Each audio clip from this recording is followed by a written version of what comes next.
Hey class, how you guys doing? Matthew Swanson here again. And as you can see, I'm in my garage today, my workbench. And this week, I'm going to do a speech on how to do preventative maintenance on your snowboard. I don't know how passionate a lot of you guys are about snowboarding, but this is something that I love to death, literally. So what I'm going to do is show you guys how to adjust your bindings if you need to do so. Check your edges, make sure they're sharp, and make sure the bottom is smooth and waxed. So let's get started here. I'm going to show you my snowboard. What I've got here is a 2007 Burton Twin.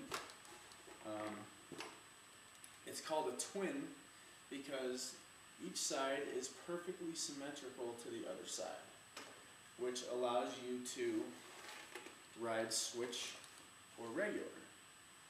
Also, this board is extra wide for powder riding.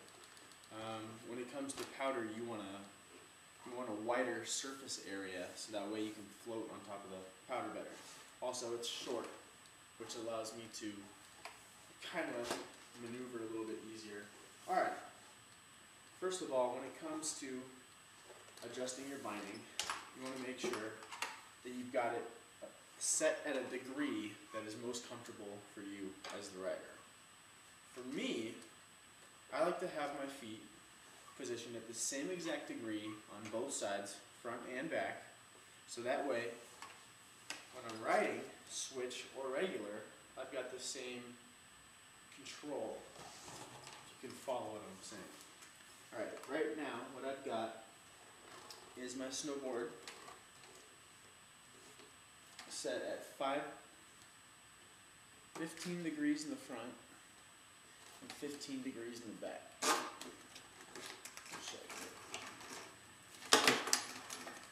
15 and 15. Right on here, there is a little dial. You can see here. I don't know how well you can see, but there are little notches on here, and there's little engravements with the degree number, and there's a little arrow right here. So what you do is you loosen up your screws, and then you can twist your entire binding to get the degree setting of your choice. Next, you want to check the bottom. Each time you go snowboarding, you want to make sure your bottom's nice and smooth so you don't get any drag. Sorry, kind of got cut out of the shot there. You want to make sure that, you know, when you're riding, you don't hit too many rocks, and like I've done, there are some pretty good grooves in here. If you turn it in the light, you might be able to see. Wow, I don't know. You can see this one right here, though. That's a really bad one. So what you want to do is get a hot wax. But before you do that, you want to go along and take a small razor blade. These ones work fine, but you want to take the blade out, and you want to run it along the bottom right here and cut the excess plastic off. So that way it leaves it flush with the board. After you've done that, you want to make sure your edges are sharp. What you can do with that is you can get it professionally done, which I would always recommend. I get that professionally done, and I get my board waxed by a professional, usually at the snowboard rental place. But what you can do is, you know, in your kitchen, there's a knife set, and there's a little thing that looks like a sword when you're a little kid. It was awesome. But you use it to sharpen your knife. What you can do is you can use that and run it along this, and it'll sharpen your edges for you. Works out really nice. So once you've got that done, you want to get your hot wax, which starts out by heating the entire bottom of the board.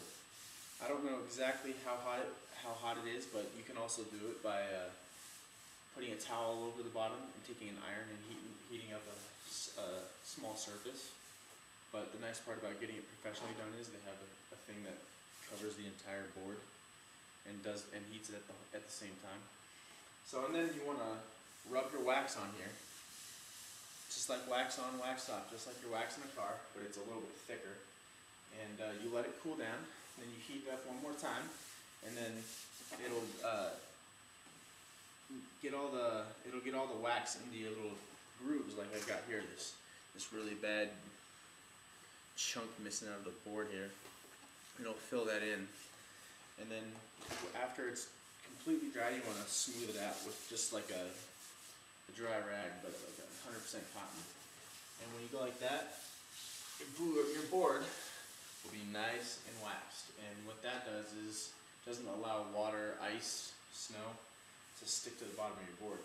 Now before you ride, you want to make sure your board is completely cooled down, otherwise it will rip the wax off of your board. So after it's done, you can either be patient and wait 5-10 minutes till the wax is done, or you can go sit your board in the snow, set it down, and let the snow freeze all